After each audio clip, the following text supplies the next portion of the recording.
Life gets tough, I'll admit. Sometimes we need an escape, and the digital world can and is that escape for many people.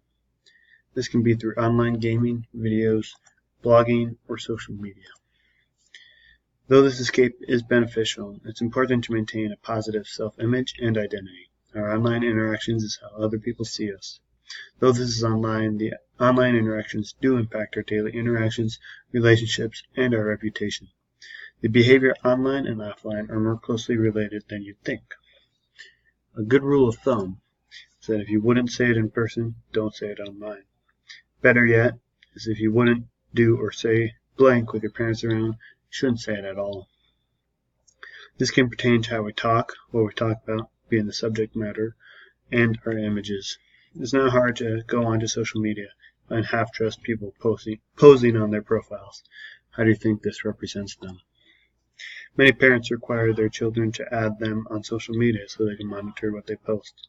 Unfortunately, there are filters which can prevent people from seeing everything that is posted or shared, not to mention direct messaging. Some parents even go through texts, but these have to be constantly monitored. Not to mention, it does lead to a distrust in the relationship between the parent and the child. Stereotypes and judgments aren't good, but they are common, and often based off a sliver of truth.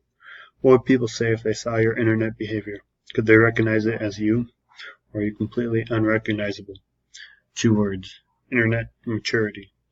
It probably goes without saying, but private information shouldn't be shared either. Whether this is your name online, age, address, contact information, or other things.